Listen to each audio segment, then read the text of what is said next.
Olá, bem-vindo, bem-vinda ao Jornada Literária. Se você gostar desse conteúdo, peço por favor que clique no joinha, se inscreva e, se quiser incentivar este trabalho, pode contribuir através do Apoia-se Leitura Narrada. Se você chegou até aqui, obrigada. A Conquista da Felicidade, por Bertrand Russell, parte 15. Capítulo 15. Interesses impessoais. O que me proponho examinar neste capítulo não são os grandes interesses em torno dos quais se constrói a vida de um homem, mas sim os interesses menores com que preenche seu tempo livre e que podem contribuir para aliviá-lo das tensões de suas preocupações mais sérias. Na vida do homem comum, os assuntos que ocupam a maior parte de seus pensamentos ansiosos e sérios são a esposa e os filhos, o trabalho e a situação financeira. Mesmo que tenha aventuras amorosas extraconjugais, possivelmente não lhe importam tanto quanto seus efeitos sobre sua vida familiar. Por enquanto, não considerarei como interesses impessoais aqueles que se acham relacionados com o trabalho. Um homem de ciência, por exemplo, precisa estar sabendo das investigações que estão sendo feitas em seu próprio campo de estudo. Seus sentimentos para com elas possuem o calor e a intensidade peculiares a algo cerradamente relacionado com sua carreira. Todavia, se tiver que ler sobre investigações em outra ciência que não guarde relação com sua especialidade, ele o fará com uma atitude totalmente distinta, não profissional, com menos espírito crítico, mais desinteressadamente.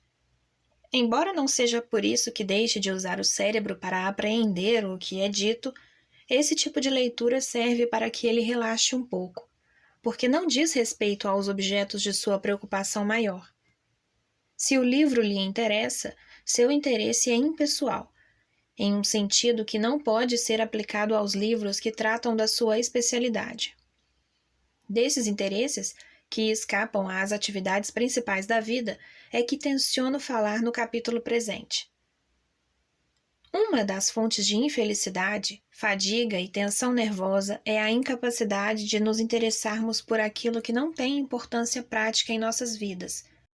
O resultado é que a mente consciente não repousa, sempre ocupada em um pequeno número de assuntos, cada um dos quais implicando provavelmente alguma ansiedade e um certo grau de preocupação. Exceto durante o sono, nunca permitimos à mente consciente esvaziar-se um pouco para que os pensamentos subconscientes amadureçam paulatinamente sua sabedoria. Esse comportamento causa excitabilidade, falta de sagacidade, irritabilidade e perda do senso de proporção. E tudo isso, por sua vez, é causa e efeito da fadiga. Quanto mais cansada se acha uma pessoa, menos interesse terá pelas coisas exteriores. E, ao diminuir seu interesse, diminui igualmente o alívio que tais coisas propiciavam antes, o que faz com que acabe por sentir-se ainda mais cansada. Este círculo vicioso só pode conduzir ao esgotamento nervoso. Os interesses exteriores são tranquilizantes porque não exigem nenhuma ação. Tomar decisões e realizar atos de vontade são atividades cansativas, sobretudo se têm que ser feitas às pressas e sem a ajuda do subconsciente. Estão certos todos aqueles que dizem que as decisões importantes devem ser, abre aspas, consultadas com o travesseiro, fecha aspas. Mas não é apenas durante o sonho que podem funcionar os processos mentais subconscientes. Também podem funcionar quando a mente consciente está ocupada com outros pensamentos. A pessoa capaz de esquecer seu trabalho ao término do expediente e de não voltar a pensar nele senão no dia seguinte, com toda a certeza se desincumbirá de suas tarefas melhor do que aquela que não para de pensar em seu trabalho, mesmo nas horas vagas. E é sempre mais fácil esquecer o trabalho, quando é conveniente esquecê-lo, se temos outros interesses além dele. É imprescindível que esses interesses não nos obriguem a aplicar as mesmas faculdades que ficaram esgotadas pela jornada de trabalho. Não devem exigir força de vontade nem decisões rápidas. Não devem ter caráter financeiro, como acontece com o jogo, e, em geral, não devem ser tão excitantes que nos provoquem fadiga emocional e nos tragam preocupações ao subconsciente mais do que à mente consciente. Há muitas distrações que preenchem tais condições. As partidas de futebol ou de outro esporte qualquer, o teatro, o golfe são imprescindíveis desse ponto de vista. Se uma pessoa é aficionada pelos livros, a leitura não relacionada com a sua atividade profissional se revelará bastante satisfatória. Por mais importantes que sejam nossas preocupações, não devemos pensar nelas durante todas as horas de vigília. Neste aspecto, existe uma grande diferença entre homens e mulheres. Parece que os homens esquecem com mais facilidade do trabalho do que as mulheres. No caso das mulheres cujo trabalho é o lar, isso é natural, já que não se deslocam como os homens, os quais, ao saírem do trabalho, ficam mais bem-humorados. Contudo, se não estou enganado, as mulheres que trabalham fora são tão diferentes dos homens nesse aspecto como as que trabalham em casa. Para elas é muito difícil interessar-se por algo que não tenha importância prática para suas vidas. Os propósitos que alimentam dirigem seus pensamentos e atividades, e quase nunca se deixam absorver por um interesse totalmente irresponsável. Não desconheço que haja exceções, mas registro aqui apenas o que me parece ser a norma geral. Em um colégio feminino, por exemplo, as professoras, se não houver nenhum homem por perto, continuam falando de suas turmas depois das aulas, ao passo que isso não acontece num colégio masculino. As mulheres julgam que isso demonstra que são mais conscienciosas do que os homens, mas não creio que a longo prazo tal comportamento melhore a qualidade de seu trabalho. Pode até causar certa estreiteza de perspectivas que, não raro, conduz a uma espécie de fanatismo. Todos os interesses impessoais, além de sua importância como fator de relaxamento, têm outras vantagens. Para começar, ajudam a manter o senso da proporção. É fácil deixarmos-nos absorver por nossos próprios projetos, nosso círculo de amizades, nosso tipo de trabalho, até o ponto de esquecermos que tudo isso constitui uma parte mínima da atividade humana total, e também pensarmos que a maior parte do mundo em nada afeta o que fazemos. O leitor pode perguntar: por que devo me lembrar disso? Tenho várias respostas. Em primeiro lugar, é bom ter uma imagem do mundo tão completa quanto nos permitam nossas atividades necessárias. Nenhum de nós vai ficar muito tempo neste mundo, e cada qual, durante os poucos anos de sua vida, precisa aprender o máximo que puder saber sobre este estranho planeta e sua posição no universo. Não aproveitar as oportunidades de conhecimento, por mais imperfeitas que sejam, é como ir ao teatro e não prestar atenção na peça. O mundo está cheio de fatos trágicos ou cômicos, heróicos, extravagantes ou surpreendentes, e aqueles que não encontram interesse no espetáculo estão renunciando a um dos privilégios que a vida nos oferece. Por outro lado, o senso de proporção torna-se muito útil e às vezes bastante consolador. Todos somos propensos à excitação exagerada, à preocupação exagerada, à impressão exagerada da importância do pequeno pedacinho de terra em que vivemos e do pequeno espaço de tempo compreendido entre nosso nascimento e nossa morte. Toda essa excitação e essa supervalorização de nossa própria importância nada tem de bom. É certo que nos fazem trabalhar mais, mas não nos farão trabalhar melhor. É preferível pouco trabalho com bom resultado a muito trabalho com mau resultado, embora não seja esse o pensamento dos partidários da vida superativa. Os que se preocupam muito com seu trabalho se acham em constante perigo de cair no fanatismo, que consiste basicamente em recordar uma ou duas coisas desejáveis, esquecendo-se de todas as demais, e supor que qualquer dano incidental que causemos tratando de conseguir essas coisas, não tem importância. Não existe melhor precaução contra esse temperamento fanático que uma concepção ampla da vida humana e de sua posição no universo. Pode parecer que estamos invocando uma concepção demasiadamente grande para a ocasião, mas, fora desta aplicação particular, é algo que tem um grande valor por si só. Um dos defeitos da moderna educação superior é que ela se transformou num puro treinamento para adquirir certas habilidades e cada vez se preocupa menos em ampliar a mente e o coração por meio do exame imparcial do mundo. Vamos imaginar que estejamos empenhados em uma campanha política e que trabalhamos com todas as nossas forças pela vitória de nosso partido. Até aí tudo bem.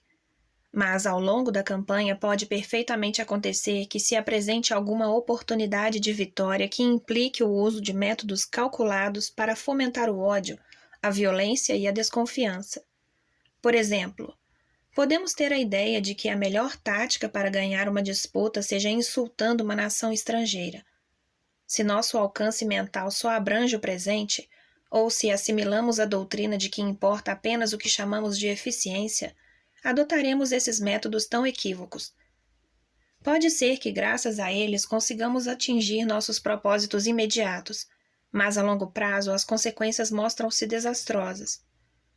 Em contrapartida, se nossa bagagem mental inclui as épocas passadas da humanidade, sua lenta e parcial saída do estado de barbárie e a brevidade de toda a sua história em comparação com os períodos astronômicos, se essas ideias modelaram nossos sentimentos habituais, nos daremos conta de que a batalha momentânea em que estamos empenhados não pode ser tão importante a ponto de nos arriscarmos a dar um passo atrás, retrocedendo às trevas de onde tão lentamente saímos. Além disso, se somos derrotados em nosso objetivo imediato, nos servirá de sustento esse mesmo sentido do momentâneo que nos levou a rechaçar o uso de métodos degradantes. Mais além de nossas atividades imediatas, teremos objetivos a longo prazo, que pouco a pouco irão tomando forma, nos quais uma pessoa não será um indivíduo isolado, mas sim parte do grande exército daqueles que têm guiado a humanidade para uma existência civilizada. Quem haja adotado essa maneira de pensar nunca se verá abandonado por uma certa felicidade de fundo, seja qual for sua sorte pessoal. A vida se transformará em uma comunhão com os grandes de todas as épocas, e a morte pessoal não será mais que um incidente sem importância. Se me coubesse organizar a educação superior, como acredito que deveria ser, procuraria substituir as velhas religiões ortodoxas, que atraem muito poucos jovens e sempre os menos inteligentes e mais obscurantistas, por algo que talvez não possamos chamar de religião, já que trata simplesmente de concentrarmos a atenção em fatos bem comprovados. Tentaria fazer com que os jovens adquirissem uma viva consciência do passado, que se tornassem plenamente conscientes de que o futuro da humanidade será, quase com toda a segurança, incomparavelmente mais longo que seu passado e que, também, adquirissem plena consciência de quanto é pequeno o planeta no qual vivemos, tanto quanto de que a vida neste planeta não passa de um incidente passageiro. Juntamente a tais fatos, que põem em realce a insignificância do indivíduo, apresentaria a esses jovens outro conjunto de fatos, esboçados para gravar em suas mentes a grandeza de que é capaz o indivíduo e convencê-los de que em toda a profundidade do espaço estelar nada que tenha tanto valor é conhecido. Há muito Spinoza escreveu sobre a servidão e a liberdade. Devido a seu estilo e a sua linguagem, suas ideias são de difícil acesso, exceto para os estudantes de filosofia, mas o que pretendo dizer aqui distingue-se muito pouco do que ele disse. Uma pessoa que tem percebido o que seja a grandeza de alma, ainda que temporária e brevemente, já não poderá ser feliz caso se deixe transformar em um ser mesquinho, egoísta, atormentado por males triviais, com medo do que lhe haja reservado o destino. A pessoa capaz de grandeza de alma abrirá de par em par as janelas de sua mente, deixando que penetrem livremente através delas os ventos de todas as partes do universo. Ela verá a si própria, verá a vida e verá o mundo com toda a verdade que nossas limitações humanas permitam, dando-se conta da brevidade e da insignificância da vida humana, e compreenderá, também, que nas mentes individuais se acha concentrado tudo o que de valor existe no universo conhecido.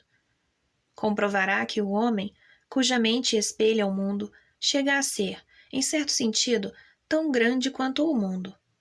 Experimentará, inclusive, uma profunda alegria ao emancipar-se dos medos que assombram o escravo das circunstâncias e, no fundo, continuará sendo feliz, malgrado todas as vicissitudes de sua vida exterior. Deixando à parte tão elevadas especulações e voltando a nosso tema mais imediato, que é a importância dos interesses impessoais, há outro aspecto que os converte em grande ajuda para alcançar a felicidade. Até no caso das vidas mais afortunadas, há momentos em que tudo vai mal. Com exceção dos solteiros, poucos homens não terão brigado com suas esposas. Poucos pais não terão passado momentos de grande angústia por causa das doenças de seus filhos. Poucos homens de negócio se terão livrado de períodos de insegurança econômica. Poucos profissionais não terão vivido épocas em que o fracasso não os espreitasse. Nessas ocasiões, a capacidade de nos interessarmos por algo sem relação com a causa da ansiedade representa uma vantagem enorme. Nesses momentos em que, malgrado a angústia, não podemos fazer nada de imediato. Alguns jogam xadrez, outros leem romances policiais, outros se dedicam à astronomia popular e outros ainda se consolam lendo acerca de escavações em UR, na Caldeia. Todos fazem bem. Já aquele que nada faz para distrair a mente e permite que suas preocupações adquiram absoluto controle sobre ele, comporta-se como um insensato e perde a capacidade de enfrentar seus problemas quando chega o momento de agir.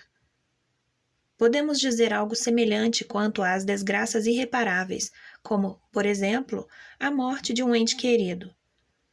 Não nos convém deixarmos dominar pelos sofrimentos. A dor é inevitável e natural, mas devemos nos esforçar ao máximo para reduzi-la. É puro sentimentalismo pretender extrair da desgraça, como fazem alguns, até a última gota de sofrimento. Naturalmente, não nego que uma pessoa possa estar destroçada pelo sofrimento.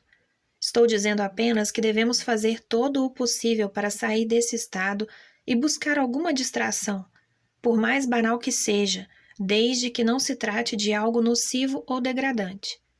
Entre as que considero nocivas e degradantes estão o álcool e as drogas, cujo propósito é destruir o pensamento, pelo menos momentaneamente. O que há a fazer não é destruir o pensamento, mas orientá-lo por novas vias ou, pelo menos, por caminhos distanciados da desgraça atual. Isto é difícil de fazer se até o momento a vida se concentrou em uns poucos interesses, e se esses poucos interesses acham-se agora mergulhados no sofrimento.